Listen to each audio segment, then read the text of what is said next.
Okay. Welcome. Thank you for coming on to my safe space, Global Voices. It is such an honor to have you. I would love for you to introduce yourself. Let us know your name, where you're from, and what you do. Okay, so first of all, thank you for having me. There is never enough people or time or money or resources that can be poured into anti-domestic violence work. So thank you, for being in this work along with all of us. So my name is Angel. I live in Florida. I'm originally from Ohio, but I have been down here since I was 10. So at this point, I'm like, you know what? I'm a Florida girl. Like, don't put me back in that cold weather. So, I have three living children, and then I have a daughter who passed away, so she is in heaven. So I'm a boy mom. I've got my daughter up in heaven, and down here I'm surrounded by boys. So I work for a nonprofit that helps single moms and widows, and I myself am a single mom. So it really, it's very impactful, being able to help them, but also come from a place of understanding. Um, yeah, so that's pretty much. I have a podcast called the Encourageous podcast, but my life kind of fell apart, through my divorce and all that I experienced these past couple years. So I haven't really been good about, recording and being consistent. I used to do twice a week or twice a month. So, that was Wow. kind of my thing. And then COVID happened also. And so it was kind of just a culmination of different things. And I did record two episodes last year. So if you are interested, it's called the Encourageous podcast. I have a bunch of different things. Basically, the premise for the podcast is just people who have stories that are interesting or inspiring. And that's it. So there's really not any sort of like category. It's kind of just people that most of them are people that I know personally. There are a few people that I met through the podcast. But for the most part, it's people that I'm like, hey, this friend, you have a really cool story. Would you want to come on my podcast? Or like my Yeah. cousin, it's different people that, because I, like you with Global Voices, I just feel that if you listen long enough, everybody has something interesting or encouraging or impactful that they can share. Even kids, if you listen to kids, they'll say stuff like every so often a little kid will say something and you're like, wow, that was really profound. So yeah, I'm like you where I'm just there's really, never enough people that can share with. The more the merrier is the way I see it. And you'll send me a link, right, for anybody who's listening that wants to check that out so they can just go in and click on a link. Okay, perfect. Yes, I can do that. Like I said, it's been a while. I haven't been super consistent, but there is a backlog. If you did want to listen, just pray for me that I'll have some new ones coming up eventually. So, that'll be the goal that I get back into it. Beautiful. Yes. So anybody listening that wants to check that out, you can have a link right down below.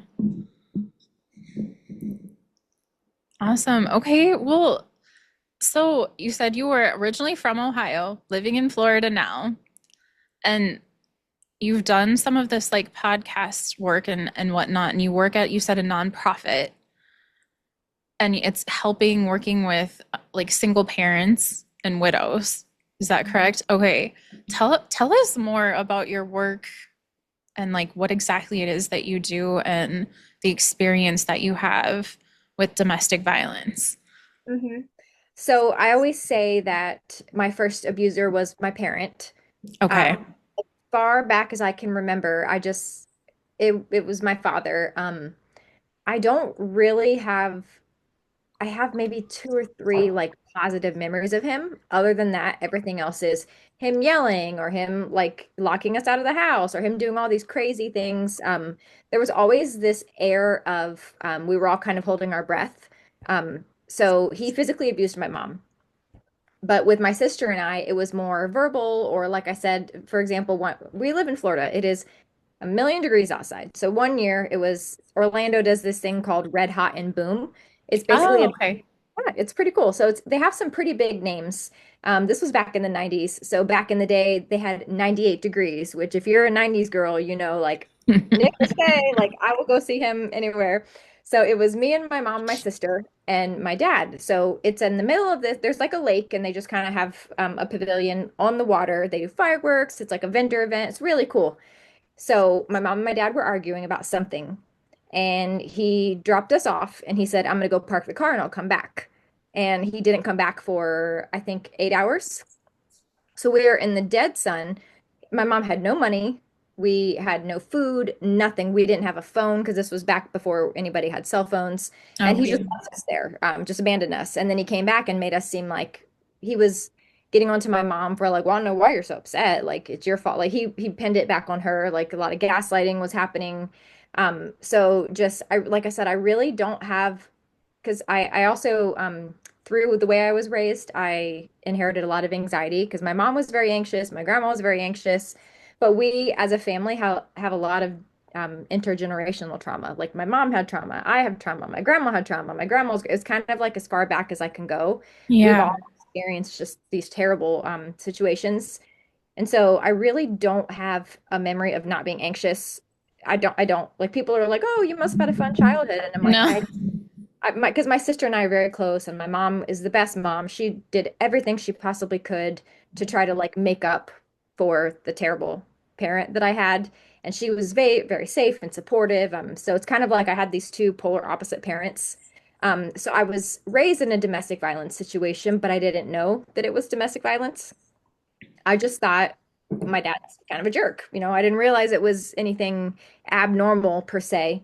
Um, so like I said, it was kind of like there was always this. I learned to become a people pleaser because of the way that I was raised. So I would strive and strive and strive. If somebody didn't like me, like if there was a friend at school that didn't like me, I would go out of my way to like please and well, okay, well you can have my book or I'll help you with your like I couldn't stand to not be liked, and I Can just I just say, so okay, as what you're saying, what's coming up for me, and what I just want to make sure for people who are listening that maybe don't understand coercive control or they don't have this experience or whatever, I just want to point out that when you said, I grew up in it, but I did not know, like I wasn't aware of it. That is so common. And that is no, I hear that, I think like in every conversation that I have. I'm not sure that I've ever met somebody yet that will say, I knew that it was domestic violence. They might say, I knew something was wrong. I knew something didn't feel safe or like something was off, but you don't think of it or conceptualize it as domestic violence. That's one. And then the second thing being,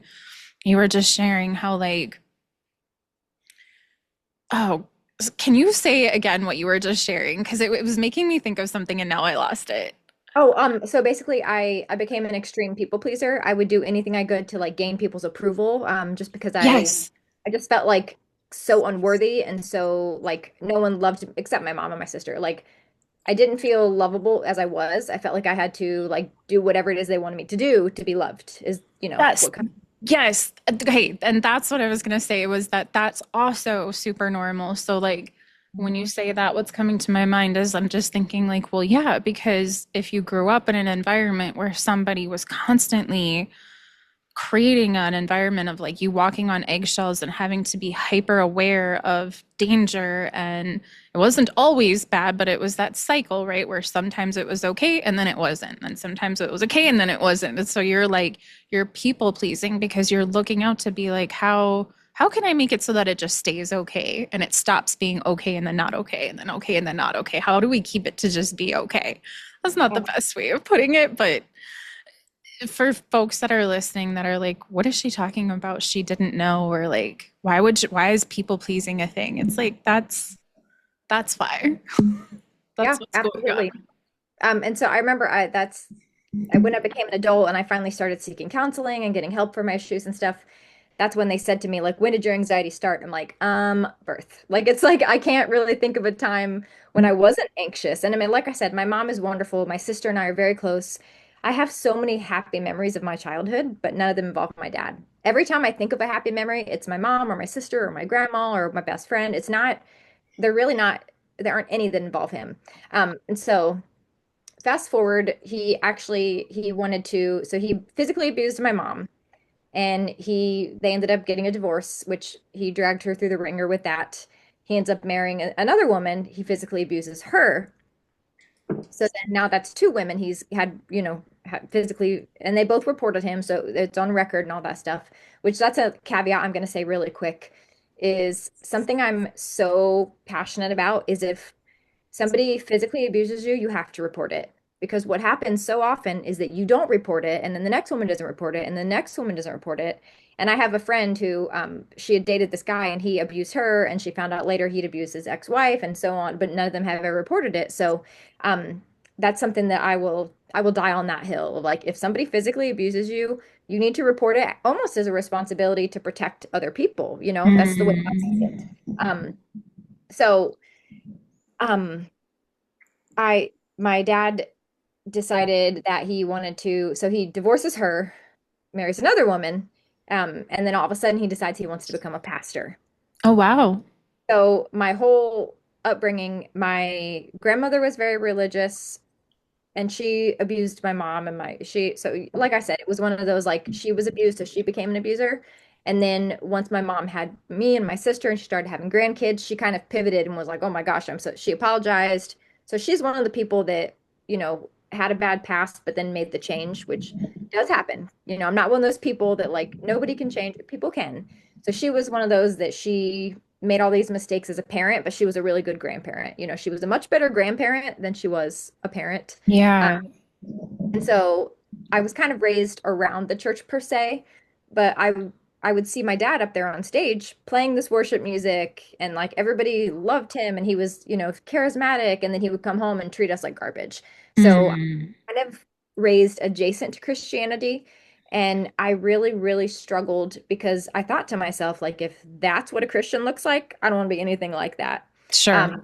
And so when he decided to become a pastor, that was just taking it up to the next level because it's like, oh my gosh, you're taking this man and now you're going to give him, he already has a power trip. He already thinks he's, essentially a god in some ways because abusers think that they're better than everyone else. They put themselves on a pedestal. So to give him even more power in an institution, I remember thinking like, oh my gosh, I hope this doesn't, he better not be able to become a pastor. Well, in order to go to ministry school, seminary, you can't have any domestic violence charges. So he came to my mom. Oh, He came to my mom and his ex-wife and like told them like you need to drop the restraining orders so that I can become a pastor. So no just way. very crazy. So fast forward to I'm an adult. Well, no, I guess that's not true. I was a teenager and I start dating this guy, and he was really just looking back, I'm like, what was I thinking? I was 16. I didn't really know any better. Um, actually, I think I was 17. But anyway, he was very verbally abusive and he cheated on me with my best friend and he never could keep a job, so I had to pay for everything. There was just this string of just like not great behavior. But I put up with it, because I would break up with him. I don't even remember how many times I tried to break up with him, but so I would break up with him and then he would threaten to kill himself. Oh, yeah. And I would be like, well, I can't break up with him because what if he does kill himself and then it'll be my fault? I couldn't bear that guilt. So finally, like he did it the third time, and my mom was like, tell him to go ahead. What, like, you know what? Get him Baker acted. Like, it's not your responsibility that he. And so finally, like, it stuck. Like, I broke up with him, and then I was like, and we're done. So I escaped that relationship, and I was like, okay, we didn't have kids. He wanted to marry me, but I wouldn't marry him. So I kind of felt like I dodged a bullet with that one, and so I met the man who would become my husband, and we we were friends in high school, and then we were coworkers, and then we were roommates. So by the time we started dating, I'd known him 4 years, almost 5 years. Okay. Um, so I really felt like I knew this man backwards and forwards. Like we Yeah. were, like I said, we met as friends, and then we were coworkers. We had all these different relationships together. Like I saw him in every capacity. So I felt like I had found my knight in shining armor. He was so sweet. We would stay up talking all hours of the night.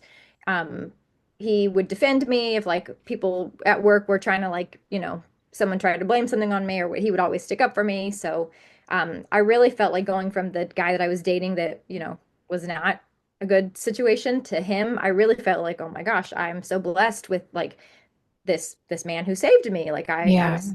I honestly, for the first year of our year of our relationship, I would tell everybody like he's perfect. There's nothing wrong with him. Absolutely not. Mm. And then I got pregnant. So we started dating in September. I found out I was pregnant in November. So things happened Okay. very, very quickly. So we were only together a month when I got pregnant. So, but like I said, everything was, he was this great You were person, happy. so happy. And then all of a sudden, like he started things started happening to where like we got into an argument and I locked the door because I'm like, I just need some space. And he like busted the door down and came in. It was Oh, wow. so then my parents came over and they asked how the door got broken, and I lied. And I said, "Oh, it's so and so broke it." Like, because at the time his brother lived with us, so I blamed his brother. Um, and then there were a couple times like there was one time, so we had our daughter. So I found out I was pregnant in November, and then she was born early. She was born in June. And I remember one time I was holding her and we were arguing, and he pushed me and I fell into the changing table while I was holding my daughter. And Yeah. she would have been maybe 6 months old at this point, like a Okay. pretty small baby. But yet again, I never told any. I refused to tell my parents because I knew they would like freak out about that. Um, and so yet again, I didn't realize that it was technically abuse because in my mind, I didn't have any black eyes, no bones were broken. It wasn't, I wasn't being rushed to the hospital because when the way my dad beat my mom was, I mean, there were emergency room visits and bruises, and so it just so in my case I was kind of holding what I was going through up to what my mom was going through, and I'm like, oh, it's not that bad, it's not that bad, it's not that bad. I kept justifying it. But then my ex-husband was the type that he was very Dr. Jekyll and Mr. Hyde. Like one minute he would be screaming at me, throwing stuff, and then the next minute he's buying me roses and taking me out to dinner. And so there was this kind of like, they call it cognitive dissonance, where you have these two beliefs at the same time. So on one Okay. hand, is I'm like, he is treating me horribly. This is not good. Like you said, I didn't want to call it abuse, but I was like, this is not okay. This is not normal.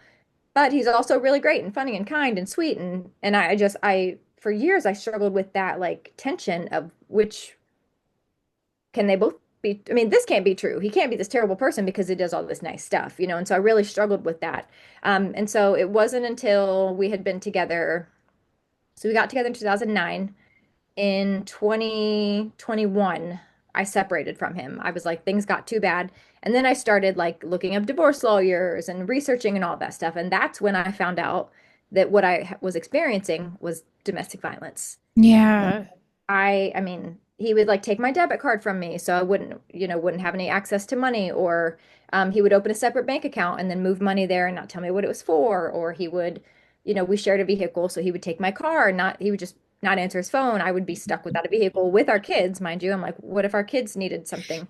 Um, things like changing the locks on our house. Like he was doing all this stuff, but I didn't realize that it was actually domestic violence. Yeah. Um, and so, because like I said, I think I had such a skewed perception of what domestic violence was.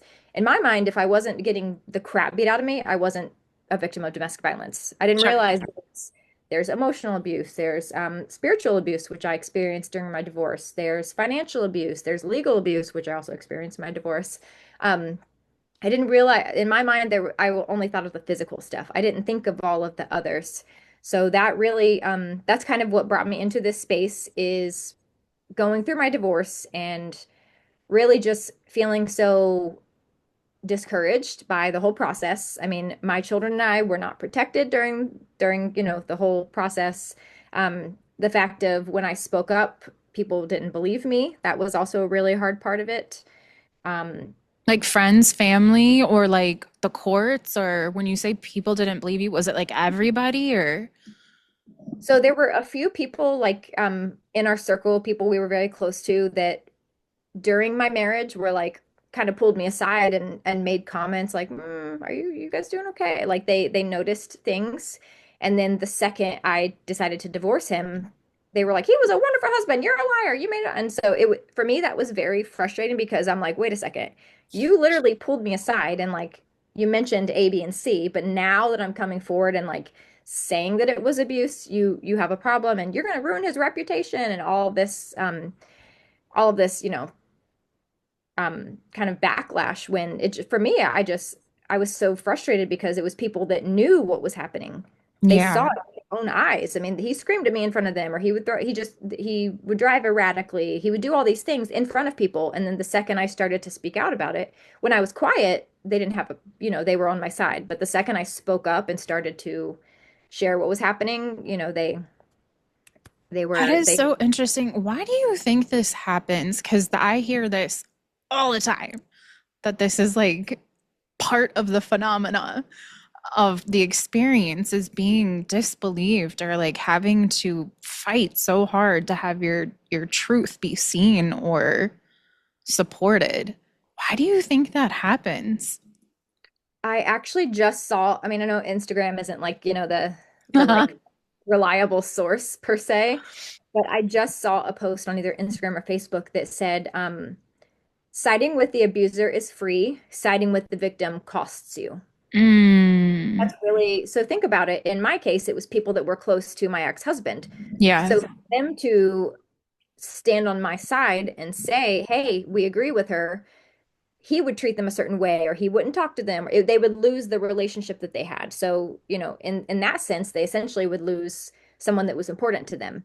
Yeah. So I think that's part of it. Another part of it is that some of the people that were, because I had every single sort of reaction. So I had the people who were like, yep, we saw this. We tried to tell you.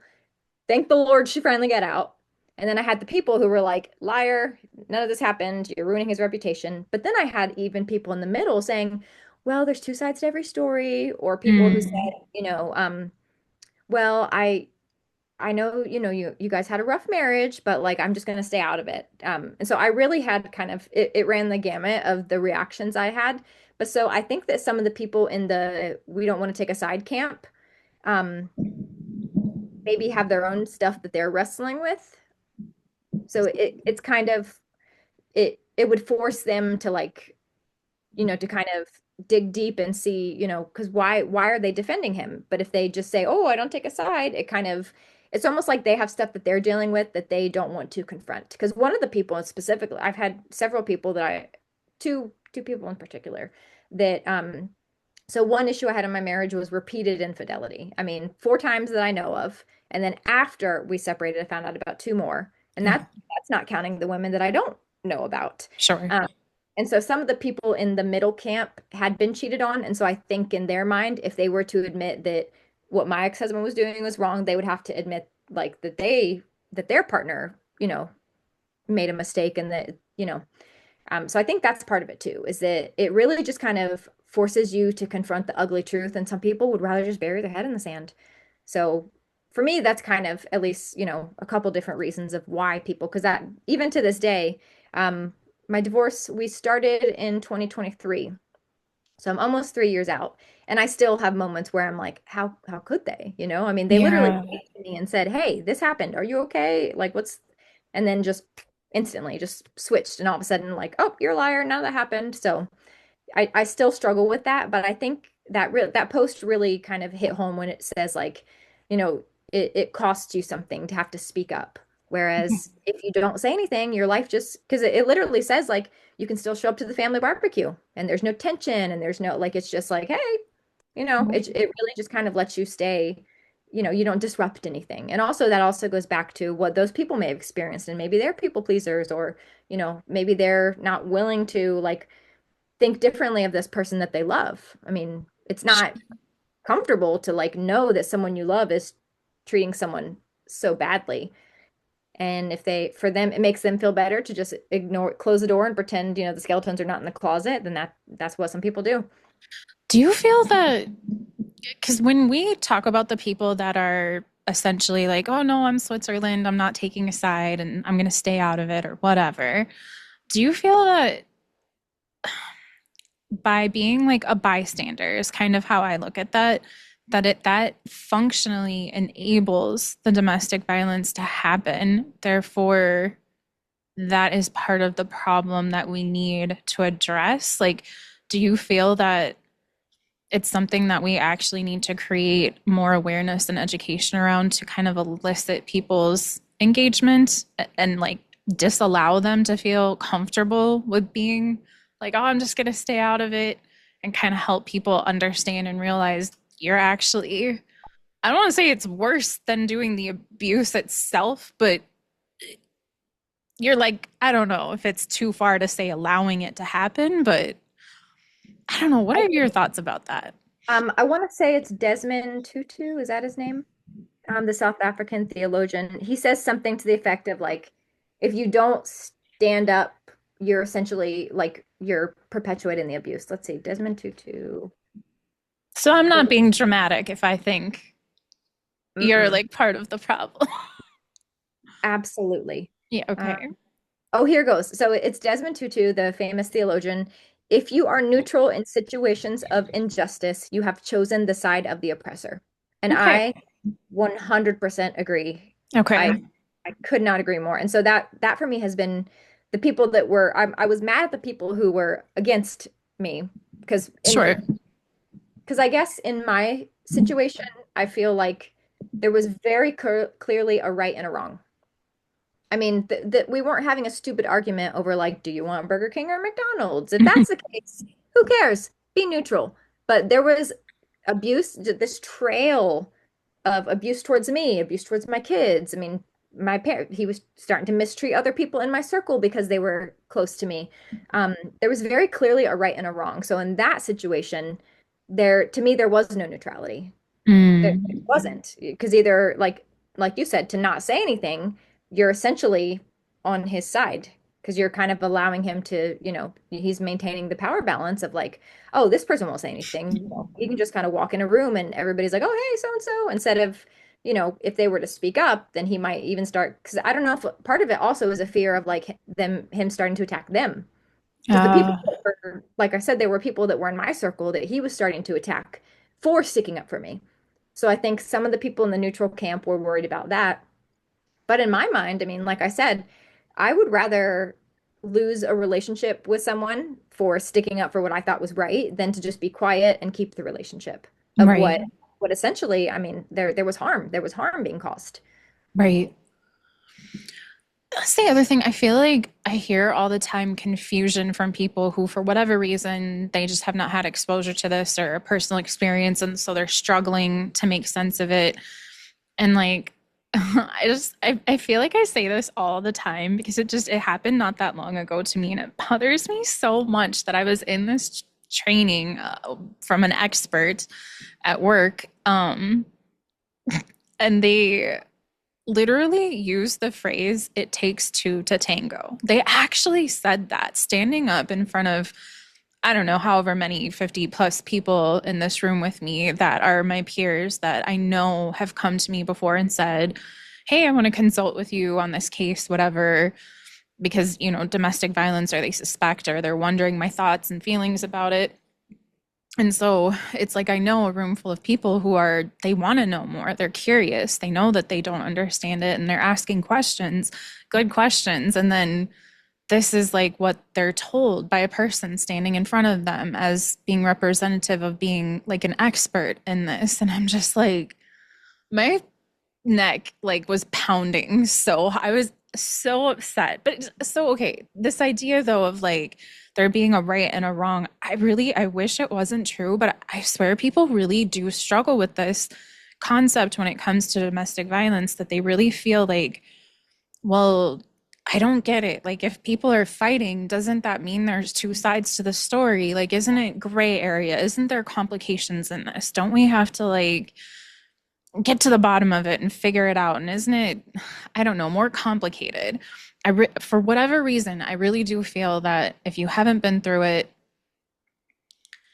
for some reason, it's so hard to get it that there's a victim and there's a perpetrator, or like you said, there's a right and there's a wrong, and that there's sort of this ethical moral responsibility to grasp onto that and really let it download and sink in that there's no couples counseling that we're going to offer that's going to make this better. It's not about, I don't know, like you'll hear the cops say like, oh, just go cool off, and like let's separate them because they both of them need to take a deep breath and whatnot. Or I don't know whether you're talking to like a judge or a social worker, whoever it may be, friends or family, right? In the situation that so often you'll hear statements that will imply that the way that they are looking at it is there's these two people that are having a clash. And if we can just do conflict resolution or anger management or whatever it may be, a cooling off period, that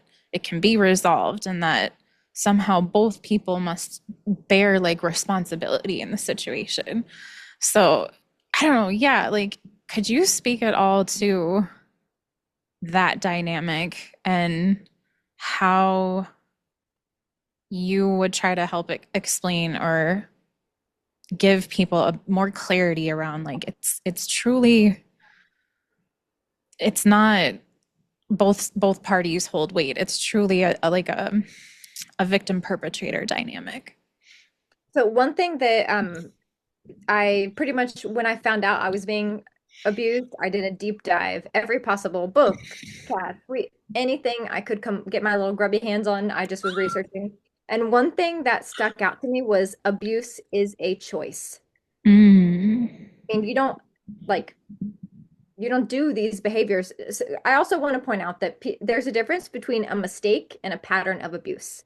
Okay. So, if we've all said things in the heat of the moment, or maybe you got mad and you threw something, or you did this, and you instantly are like, oh my gosh, I'm sorry. You come back and you don't make that same mistake again. What makes abuse so vile is that it's repeated. I mean, it's very rare that you just have one type of abuse. It's usually physical and emotional or spiritual and it's always like intermingled. It's very, very, very rare that it's just one type of abuse. And so you can't do these. I mean, there's a difference. Like I said, a mistake is one time. A choice is a repeated pattern of behaviors.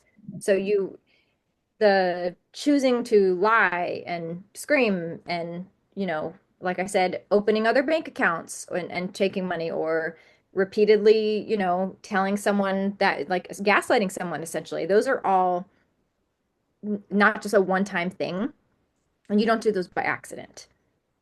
I mean, you don't accidentally punch someone in the face, right? It's like that doesn't happen. There's always an intent behind it. And the other part is that um it's also a lot of what people call there's two sides to every story is you have someone who is, and I experienced this myself. I was being screamed at and lied to and cheated on, all these like over and over and over and over again. All these terrible things were happening to me. And then I finally spoke up and I started yelling back. Well, what people like to say is, oh, see, look, look, look, she's doing it too. But what they fail to realize is that you're being provoked. And now there's a term for it. It's called reactive abuse.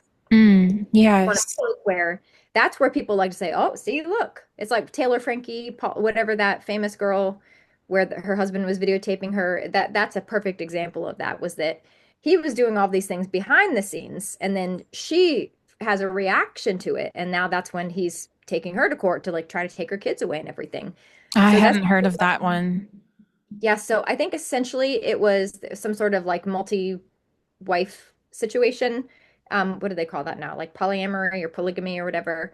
So they were on this like reality TV show, and essentially, like I said, he was doing all this stuff behind the scenes, and then he provoked her and prodded her, and then started videotaping her. So he has video evidence of her throwing, like breaking Mm. chairs and doing all this stuff.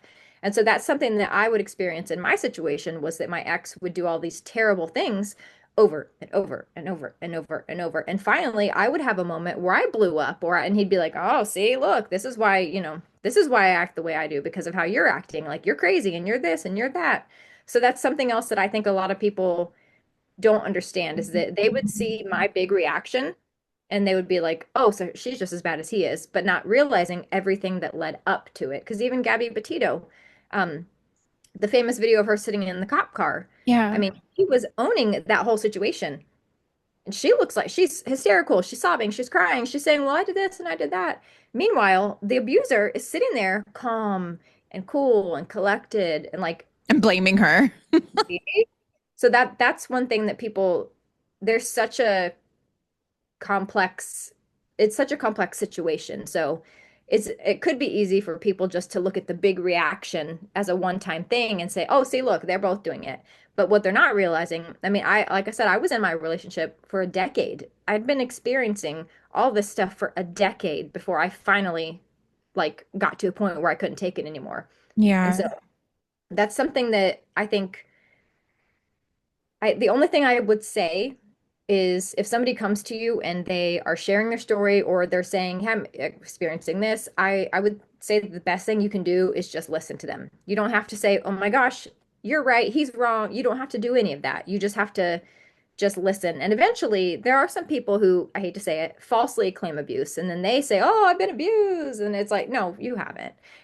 But I think that's one of those things where only time will tell. So, I mean, there's a scripture. I am a faith-based person. I am Christian. So there's actually a scripture that says everything that's hidden will come out to light. Mm. So I think if you're in a situation where you're kind of thinking it's maybe a little bit of both, I would just the person who comes to you, just listen and just be there and just say, "Hey, can I pray with you?" Or, "Hey, let's grab a coffee together. Let's go get our nails done." Just be someone who, because a lot of what victims just need, they're not getting the validation from anywhere else. They're not being believed. They're experiencing all of this like, this confusion, and they're struggling with, wait a minute, this can't be real because I love this person. How would this person wouldn't do this to me, but yet something's off here.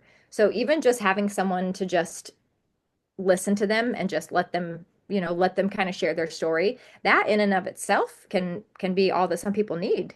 Yeah, that is so true. Just being a person that is open and willing to truly just hear what it is that you're saying and not doubt it and question it. Yeah, I love that you're bringing that up because that is such a good point that sometimes you don't have to like do anything per se outside of just being an open ear, being an open heart. That don't underestimate how powerful that can be for a person, even if you just did it that one time, that one day, that may Hmm. have gotten them through that one day, and that matters. It does. And the other thing I would say is that point them to whatever resources you know of. So in my area, there's a really, really good, there's actually two. There's one that's an anti-domestic violence organization that like helps survivors find housing and jobs, and they give them clothes. They do all this really great stuff. And then there's another domestic violence that's like a shelter where if they're in it and they got to get out quick, they they have someone, you get picked up by law enforcement, and then they take you to a third part. They meet at a gas station or wherever, and somebody from that organization takes you to the safe house. So no one in law enforcement even knows where it is. So you are truly, truly safe. So the other thing I would say is that if somebody confides in you and you're not sure whether or not they're telling the truth, just give them the resources, and just Yeah. say, hey, because both of those organizations have like a vetting process, because when I actually I sought help from the shelter because they do legal help, they do courtroom advocacy. So they help walk you through your divorce and everything from an abuser.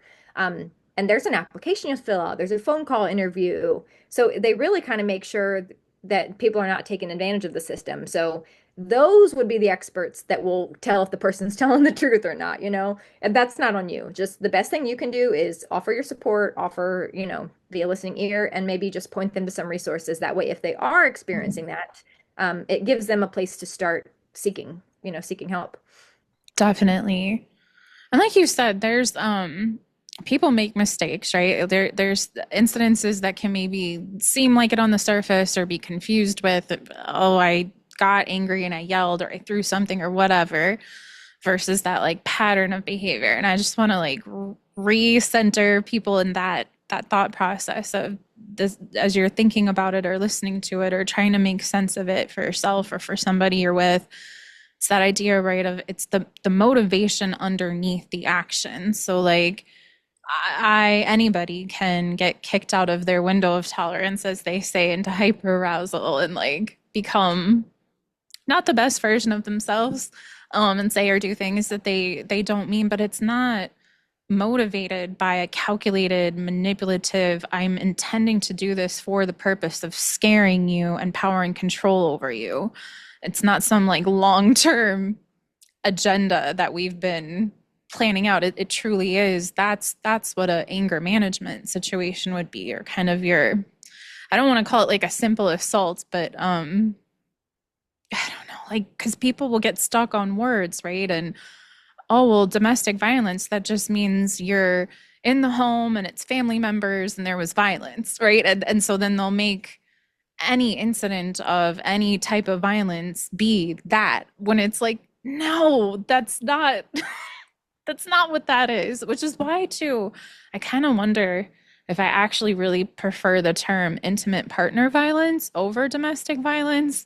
Just Hmm. I don't know if it would help separate in people's minds that yes, there's families that maybe are experiencing stuff that can look like these outbursts, but that's not because that they are underneath it motivated by power and control and coercive control, which would be how you would know the difference between a domestic violence or intimate partner violence versus like an anger management problem or like a one-off mistake that somebody messed up and needs to truly just cool off and gather themselves.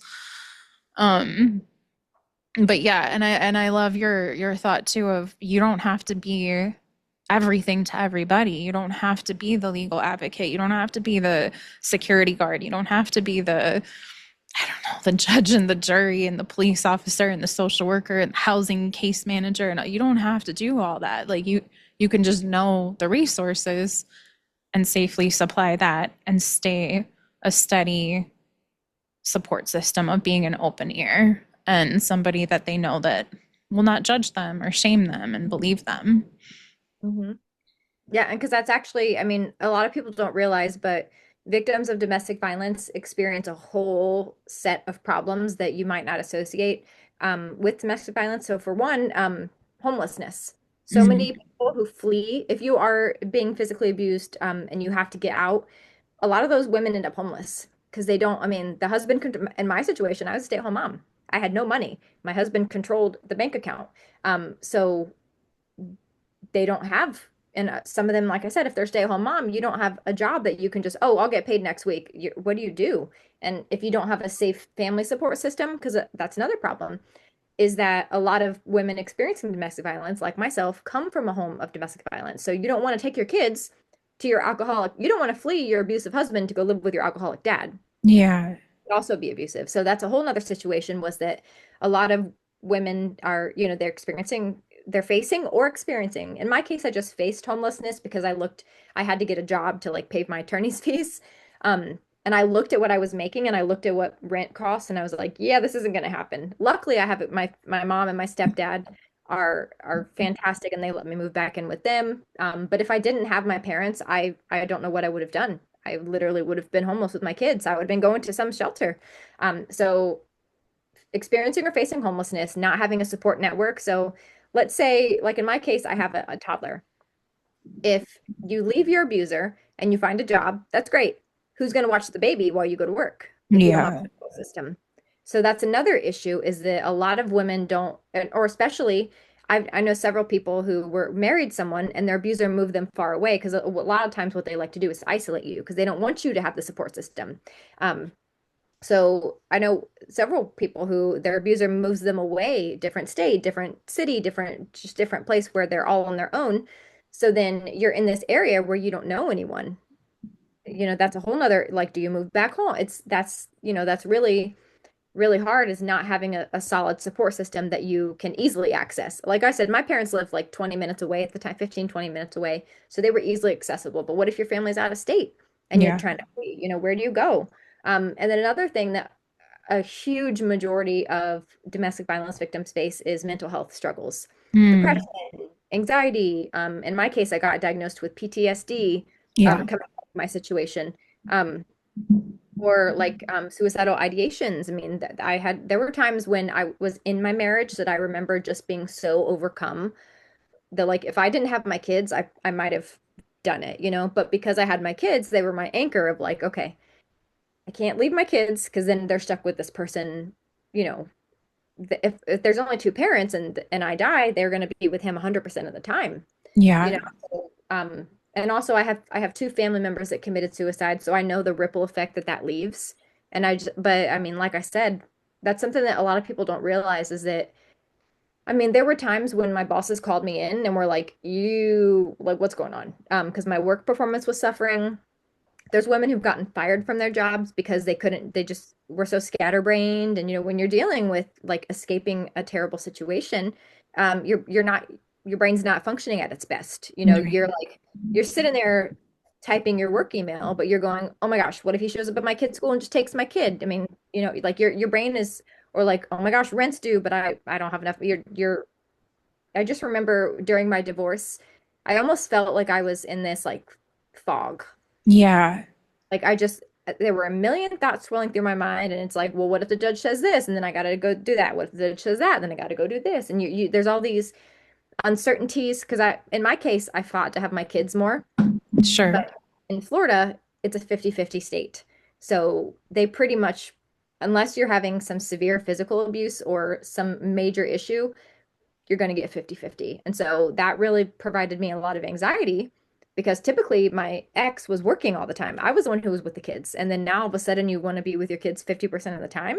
That was a stressful thought for me of like, what if he doesn't feed the baby at the right times? Or what if he, lets lets my kids play outside and ride their bike in the street when I'm not there to protect them. There were all these factors that really made my work performance suffer. And I know a lot of women who are going through divorce or like trying to leave an abuser deal with that. Yeah. Um, so there's all these issues that you might not necessarily think of right away because people say, oh, Even, moms get everything and you can get a scholarship. And it's like, okay, yes, but you're not realizing this whole hidden set of, I don't want to say consequences, but this whole hidden set of circumstances that, I mean, you might not think of yeah. until either you know someone that's gone through it or you've gone through it yourself. Another like heartbreaking thing that was coming to my mind as you were sharing that, I was thinking about like, what about too all the people that have animals, like pets, that if they were to flee, they couldn't take their pet with them, or there'd be some, I don't know, like drama over who gets the pet, or I don't know, but just that even if you don't have children, if there's animals involved or children and animals involved, like, and Mhm. these are just two examples. I would argue maybe two of the ones that like weigh maybe heaviest on a mom or a pet mom. But yeah, they are just two examples though, like you said, of these sort of like I created this image. I don't know, I'm a very visual person, but it's this image of like a vast white desert where you're just completely isolated and it's totally desolate. And then there's this like very fragile glass vial in the center of it to represent like the person that is being abused, how just like fragile of a state that they are in. And then inside of it, there's like a storm happening to represent just the gaslighting and the abuse itself and the harm being done. But then tied to this vial, kind of coming creeping through the desert and sort of almost like chaining this vial to the desert floor are these like thorny octopus, I don't know, like weeds that are coming up and sort of entrapping. And it's that visual to me is to symbolize like all of these things that you're talking about that, well, I would leave, but I'm trapped because of my children or because I'm be facing homelessness or I can't leave my pet or I don't have any family that I can easily access to go to or just whatever it may be, all of these like thorny kind of entrapments that have been created or just are a natural consequence of leaving. And then like tethered into these vines, I have these thin little neon red lines that are also connected and interwoven with this to represent like the trauma bonding that can happen, that your nervous system is literally like tied into this too, where you're often like you said, it didn't start out bad, and oftentimes you end up in this cycle, right? Where it not oftentimes it is a cycle always, where it's not always bad all the time, and so you can and often do have this stage, right, where you are confused yourself. You don't know, you're not calling it domestic violence, and you don't know all of the time that this isn't something you want to maybe work at, or maybe he'll change, or he said that it won't happen again, right? And so that trauma bonding of that intermittent reinforcement that's happening. And I do feel like first we have to break those threads, that trauma bonding, the little red lines of our nervous system being so hijacked in that way. And we have to get our mind back. I made up a word, resovereigned, to kind of represent that healing of taking back sole authority of your mind again. But even then, even when you can call it what it is, even when you can see it so clearly, and even when you want to leave, you can still be entrapped or ensnared by these thorny weeds that are holding you down. And that's where a very unique to you safety plan has to come into place where only you can know how and when is that going to happen for you. And I really do think you can't do it in isolation, that it takes friends and family that believe you and that have the ability and willingness to support you. It takes police officers who actually take good documentation to represent that pattern that's happening for evidence in a court situation. It takes that social worker, that judge, or that lawyer who understands coercive control and can see it for what it is. Like, there's so many people and systems that have to get it along the way once you get to that place to help you create that path out. And it's just, yeah, it's so complicated and it's so stressful and it's so unique to each individual's situation.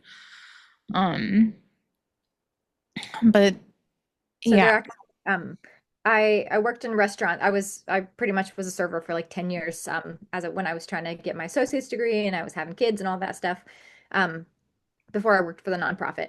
I ended up leaving the restaurant to full-time nonprofit. But anyways, there was this one, she was one of my coworkers, and I'll never forget, her name is Christy Lynn Delaney. She was dating this man who was abusive to her, and she was able to get a restraining order. They had a daughter together, but they finally separated. So they had been separated, I don't even know how long, but it had been a long time. And he actually broke into her house and killed her in front of their daughter after they okay. had been separated. So it's called post-separation abuse.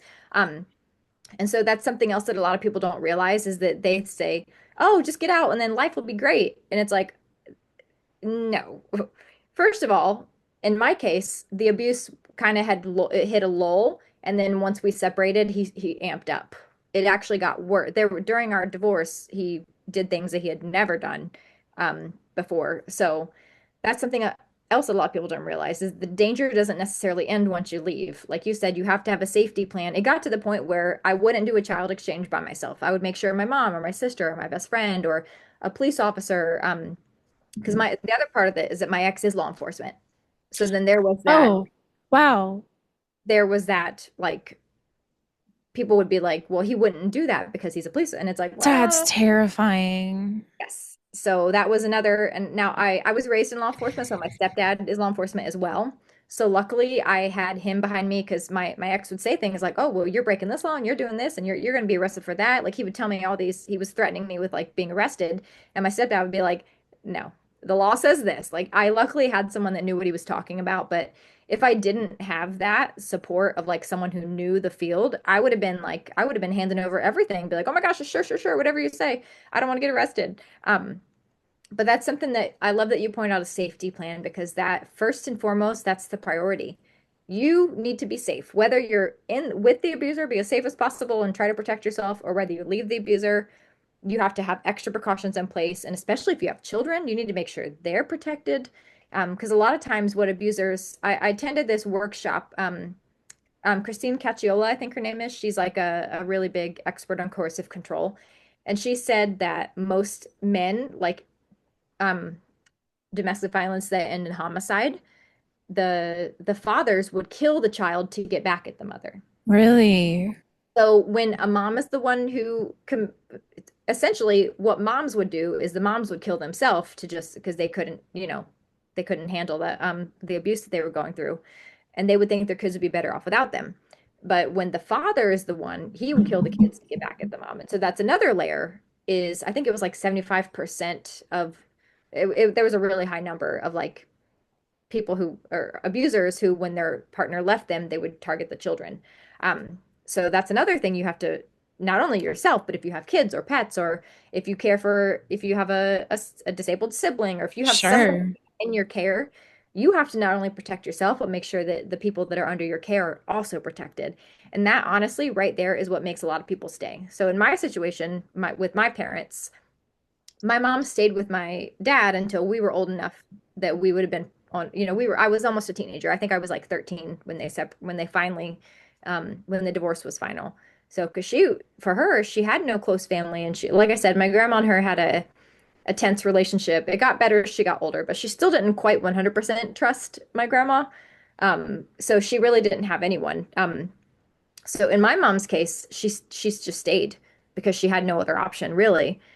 Um, but in my case, my abuser left me. So I actually had a unique where I tried to leave him twice. And then he begged me back, made all the promises to change, I'll be better, Yeah. I'll do things will be great. And then he fell right back into the pattern. So I was actually I remember not feeling that at the time, but when he left me, I mean, I was devastated. So in our situation, we had a baby in August of 2023, my fourth child. My Okay. husband left me in September. Okay. I remember just feeling like my postpartum depression was through the roof. My baby was having some issues because of my stress. That was like when you're nursing a baby, they're getting your milk and your hormone. They're feeding off of you, and so it was kind of into him. And so he was having some issues. And I remember just being in like this pit of just despair. And I remember my mom saying to me, "I know it doesn't feel like it right now, but this is a blessing." And so now that I'm out, because I think about it, the other times I tried to leave, I ended up going back. So if I had stayed, who knows how long? I mean, would I've given him another decade? Would I be one of those women who's like in my 50s and 60s and like still miserable in a marriage where I wasn't safe and my kids were, dealing with stuff? So I was actually very lucky that my abuser left me in a way, because typically it doesn't happen that way. Normally you leave them, but in my case, he left me. And then it was a matter of standing on my ground, because before, when we would separate, I would take him back. And so my family and friends were terrified that, like, okay, he left her and he moved in with his girlfriend, but like, oh gosh, what if he begs her back? She's going to take him back. They had this fear of like, what if she goes back? And so for Yeah. me, it was really that like standing on like, no, we're done. Um, now But it then was having to deal with the post-separation abuse still. yes. Yeah, so that it definitely um I had thought that, things would be more peaceful because he was the one who left. But yeah, I just abusers don't like it. It's kind of like they don't play nice in the sandbox. They're essentially like they're little toddlers running around the world in adult bodies is essentially what they are. I mean, everything's mine, mine, mine, mine, mine, mine, mine. So during our divorce, he thought that he should get the house, he should get the car, he should have the kids full time. I should pay him out. Like he wanted everything skewed in his favor. And so when that's not the way it happened, he was coming out swinging because, like you said, coercive control. What they want the control. Yeah. He wanted to leave me and for me to sit down and just hand him everything and peacefully and let him just walk all over me. But I mean, I did that for our marriage. And so finally, during our separation, I was like, oh, heck no. And that's when I started not fighting back, but I started like really sticking up for myself. And, he actually threatened me. He told me that if I hired a lawyer, he would take my kids away from me. I would never see my kids again. And so I went ahead and hired the lawyer because I'm like, no, you're not doing it. No. Like finally, I'm drawing a line in the sand. Enough is enough. And so then it's kind of like he would do something and then I would respond, and then it would make him even madder. And so then I would have to like, well, fine. I mean, I had to call the cops on him a couple times during our separation. It was, it's just like he kept trying to like one up me because that's what abusers do is they want the ultimate power. Yeah. You can't do or say anything more than them. And so when you do, or when you say no, or when you draw a boundary, or when open your own bank account and start putting the money in that account instead of the shared account, like these little steps you can take, it just infuriates them. And that's something I really want to like end this conversation today on. For anybody listening that's trying to make sense of this, please listen to what she is saying. This is so key and important that like when you are trying to distinguish between what is just like a regular, I don't know, anger outburst versus this like pattern of control, that this is what she's talking about, this pattern of control. And it doesn't just stop or go away because I don't know, why do people think like when a relationship ends that I guess now you're safe. That's not the case because it was never, the abuse wasn't caused by these two people being together. The victim was not participating in this in any way, whether they're in a relationship or they're not in a relationship.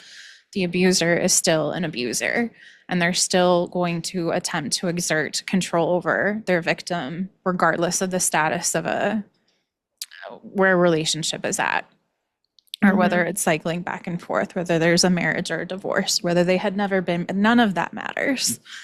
Um, and right, you probably know and or have heard or lived through the reality that the violence will oftentimes get worse at the onset of a pregnancy and or also when you are trying to leave a relationship.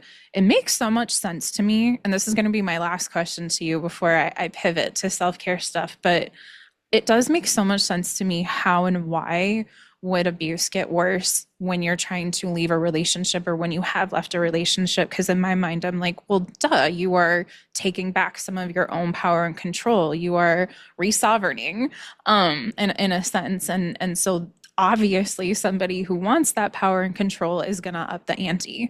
And come in stronger trying to get that back. That makes so much sense to me. It's not very clear to me though, and I'm so curious your thoughts if you know why or have learned in all of the books you have read and research you have done.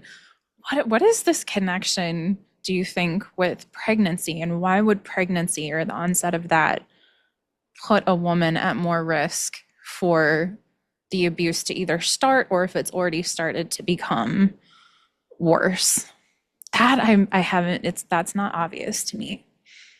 So from my own personal experience, that is something that multiple times, because I've been pregnant 7 times. I've had 3 miscarriages. One of them ended in like I had ectopic, so I had to be rushed to surgery because my tube burst. It was a whole thing. So I have not had easy pregnancies. But something that I have stumbled upon is, and I've experienced this in my own too, is that abusers want to be the center of your world. Okay. So when you become a mom, and my one of the because I always joke that my ex-husband and I had the same 3 fights for 14 years. Like one of the main fights we had was you put the kids over me. You're always doing this for the kids, or you're doing that for the kids. What about the kids? What about me? So I think that part of it is that in a selfish way, it's kind of even though my ex-husband wanted me to have more kids, he's like Yeah. the more the merrier. I love babies. So that's what made it confusing for me was that this was a man who wanted me to keep having kids and having kids and having kids. But then when I'm giving the kids the attention they need, it like it would make him angry because he felt like because in my case I experienced a lot of like what we now call spiritual abuse was that he would say, the man is the head of the household and you're supposed to listen to me and then it goes me then the kids and you have it the kids over me. So in my particular situation it was like he felt that I was slighting him by taking care of our children even though they were Mm, now, it'd be one thing if like you have a 21-year-old living at home and you're like, "Oh, hey, sweetie." And like no, I had babies. They were I think I mean, by the time we finally separated, my oldest would have been 8. So that's still not very old. right. 8-year-olds still need your help with stuff.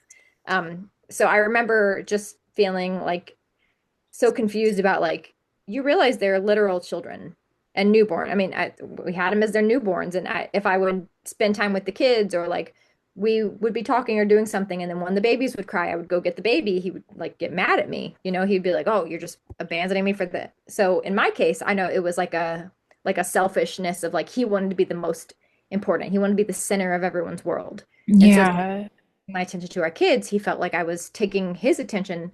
In his mind, it was like all the attention should have been to him, not towards the kids. But I mean, I don't know what you expect when you have children. It's like who's going to take care of the kids if Um and also I think part of it, I also think because I experienced this too was there were certain things he did like cheating and certain things I found out during my pregnancy.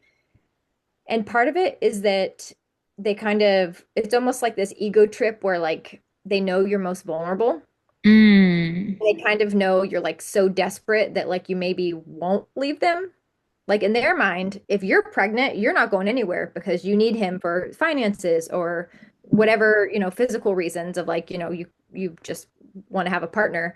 So I think part of it was definitely like they know you're dependent on them and they kind of almost use it in ways like, well, I know you're not going to leave me right now. Because, for example, one of the times I was pregnant with our child who's 9 now, I was 9 months pregnant and I found out my husband was having an affair with 2 coworkers.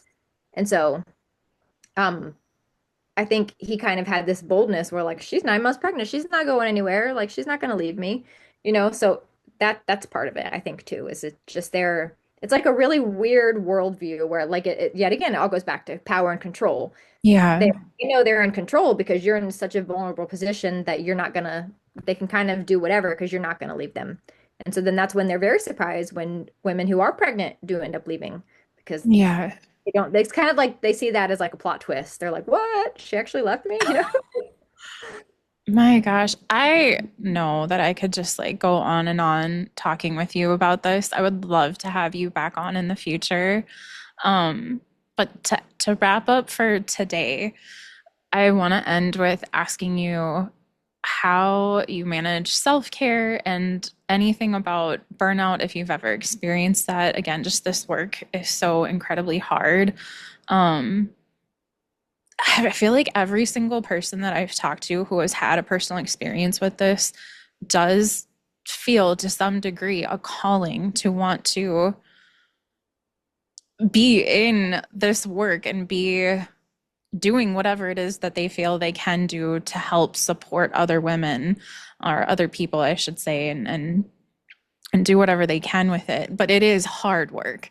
It's not easy, and that doesn't shock me, but it makes me curious. That's what I will say. How people are getting up every day and staying in it and sticking with it. So, how for you are you managing self-care through this? And do you ever experience burnout? So I experienced extreme burnout because, like I said, I tried to leave my abuser twice. And so, right, so this would have been like October of 2020. So, mind you, COVID happened. That Yeah, oh was, yeah. I mean, that ruined everything for everyone. That was just like ultimate curveball, you know? So, in that moment, it was October. I remember it was October of 2020. Um, I was working in for the nonprofit, and it's a Christian, it's a ministry. And if you don't know, ministries are like, it's it's around the clock. I mean, 2 a.m. I was getting text or 5 p.m. or Saturday. It's just there was really kind of no off time because ever if you're in a ministry that's helping single moms, they always need help. You know, that doesn't happen on weekends and nights. So I thought that I was getting burnout because I was working so much. So I quit my job. And then I decided, well, maybe my mental health is bad because I'm drinking too much alcohol. So I quit drinking alcohol. Um, I was dealing with some stuff at my church, like because I spoke up about the abuse and they weren't really supportive. So I left my church. I mean, I had this like, I quit social media because I'm like, well, maybe social media is like, the comparison trap. So because of my burnout, I literally like, I stopped everything. And so for a few months, I felt better. And then all of a sudden I realized, like, wait a minute, I'm still miserable. And so February of 2021 was when I realized that I was I guess, essentially depression and anxiety and fear and everything that I was experiencing was because of my marriage. And how did I know that? Because I took everything else away. So I experienced burnout and I kind of like took a year off of life. Like I was like, I'm not working, I'm not doing that. I was trying to, get my marriage back together, trying to improve my marriage to make it non-abusive. So, as you can see, this didn't end well. It did not go well. Spoiler alert, marriage didn't get saved because, he didn't want it to be saved. But so when we actually went through our divorce process, what I started doing, because when my kids left me, like I had to hand over, my baby was 6 months old when I had to hand him over to his dad. And for me, that was like, well, just cut my heart out and throw it on the floor because my kids were the type that they were always with me. They spent some time with my parents on the weekends, but essentially my kids didn't leave me until they started school. So to have to hand over this baby was just like, so for the first few months of having to hand my kids over for 50-50, I just was oh my gosh, I would hand the baby over and I would sit at home and cry all weekend. I wouldn't go anywhere. I wouldn't do anything. Because I just was so like that was so unnatural to me to like Yeah. be with my kids. And then I started to get to the point where I'm like, I can have a coffee with my friend without like someone climbing on me or like, like smacking his brother. Um, and I started being like, wait a second. I joined some book clubs because I'm a big reader. Um, and then now I've started traveling. And so I've really kind of come to like appreciate my kid free time as it is. Because before I just dreaded it. And holidays were the worst. Even now, holidays are still hard, like Christmas without them. Um, so now what I've been doing is I do my self-care when my kids are not with me. So I do like Epsom salt bubble baths or I do it this once a month. I call it a do nothing day. I sit at home, I don't cook food, I don't do dishes. I literally like have a day where I binge watch TV or I read or I take a nap. I sit on the back patio and listen to the birds. I have no obligations for that day. I do that once a month. I And then love that. I'm stealing that idea. it literally just like I mean, to have no obligations is like, ah, you know. So but only once a month, because more than that is like, no, you're being irresponsible, you know? So it's like, um, but yeah, so some of the books that have really been helping me, like with my healing process. So first and foremost is my girl Lisa Turkhurst. So this is called Good Boundaries and Goodbyes. This book will teach you how to like put a boundary and feel okay with it. Because I was the type Mm, before that I would put a boundary and then I'd be like, "Oh, I'm sorry, I take it back. No, no, just kidding." And so this book really, I read this during my divorce, and I was like, it really gave me some peace about like there are some people that it's not safe for you to be around, and yeah. that's okay. You can tell someone, "No, I'm not coming to your house," or "No, I'm not engaging in this conversation." So that was really good for like feeling like a peace about like implementing boundaries. You know, my self-care has been one of them. This is a really good divorce memoir called Awake. And it's basically this woman went through a divorce in her late 40s. And so she essentially kind of was like, my entire identity is a wife and a mom. And now that that's gone, who am I? So Mm, that's something I've also been. And in a way, I like to say that I kind of, my favorite symbol is like a phoenix okay. because they burn to the ground. And what do? They rise back up more vibrant and prettier than before, you know? So I feel like essentially that's what happened to my life, my whole world destroyed. And then now I'm rebuilding my life in a way that I want, you know, like I said, I'm going to book clubs, I'm traveling, I'm spending time with friends that I didn't really have time to talk to before because my ex-husband would give me attitude about it, or he, you know, he would want me to spend time with him and not them. Um, and then for like overcoming the spiritual abuse, these two books have been absolutely fantastic. So this one is Better Ways to Read the Bible. And basically it talks about how Jesus like doesn't want people to be abused. Because a lot of people say like, oh, God hates divorce, and they weaponize that scripture against you. Mm, So really kind of a lot of my self-care has been like unlearning. So I had this set of beliefs that like, oh, I am lazy, or I'm not a good wife, or I'm this, I'm that, all this stuff that was put onto me. So a lot of what I've been having to do is like strip off these layers. That's been self-care, you know, just kind of like not believing every lie that's been like told to me. yeah, all those echoes. Yes. So I've been learning a lot through this process, but also unlearning of like, okay, no, that's not healthy. And then this one's my absolute favorite. So it's called God Didn't Make Us to Hate. And it's just a beautiful, beautiful, it kind of like just brings such joy because our world can, especially as victims of abuse, we experience a lot of, you know, like you said, people don't believe us or they mistreat us or they took the side of our abuser. So this book just basically like the little caption is 40 devotions to liberate your faith from fear and reconnect with joy. And so that's something I've been doing a lot is just doing stuff that brings me joy. I mean, that's been such self-care, you know? If I want to Yeah. take a random, so on Easter specifically, Easter, my ex-husband did some stuff on Easter that like, you know, it just was traumatic. I have a traumatic history with Easter specifically. Um, and so this year for Easter, my kids were with their dad, and I see one of his family members posted this big family picture, and they're all just happy and like his new wife that he left me for is like sitting there and like holding our kids. I just start sobbing because I'm like, that was supposed to be my life, you know, that was supposed to be me with our family, and you know, and so it really hit. And I just grabbed my stuff and went to the beach.